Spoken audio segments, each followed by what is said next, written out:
These are inspection marks that are on the drive shaft. It has brand new U-joints front and back with no grease fittings. That's the way it came from the factory. If you look back here on the back of the drive shaft into the rear end, take a look from this side, you'll see a blue marking. That's an inspection mark. These are, again, we're looking at original floor pans, gray fiberglass, which is in exceptional condition.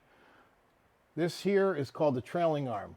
This trailing arm has a bearing assembly, and the emergency brakes are inside. The brakes are held onto it, the spindle. We ship these out to a company that's all they do is these trailing arm, completely rebuilt. The bearing assemblies, all the emergency brake insides new, all the bushings, both sides are all done.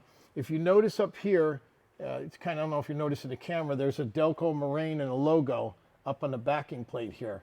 Those are original. They sell reproductions. When we have things restored, we do it back to as close to original as we can. Those are original backing plates that are restored. Here is the original stamping of the rear end. FA means that it's a 370, and there's a date on here that we can barely see the date because of the lighting, but it says this rear end was built January 12th of 1966. That's also been all restored by the same people, same company that does the trailing arm assemblies. These are original rear end bolts that have been restored. They're WB or the marking. You can notice everything is fresh looking. This restoration was done 4 years ago, and this will look like this, kept in a climate control garage properly. It could look like this in 25 years, will stay the same. The spare tire tub and lid is original fiberglass. That's in excellent condition. The quarter panels, if you look up in here, they are original, never been hit. They're taken off the car, original fiberglass. The underneath of this car is, as you can see, a work of art. This body has been taken off the frame and had a full restoration. And you can take a look at all the details. Quite beautiful. And you can see the frame has no dents in the frame.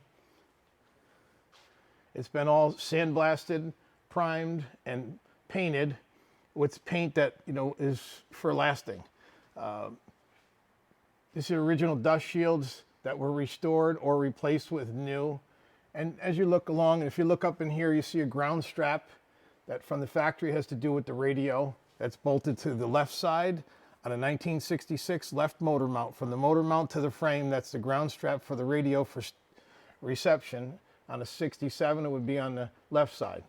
With all these bolts and all these control arms are original. Sandblasted, painted, primed, all new bushings, all new riveted ball joints. And if you look up in the spindles on each side, you notice the different color variations on the spindle brackets. Again, you see the orange, that is inspection marking. This is a highly detailed restoration on an original numbers matching car.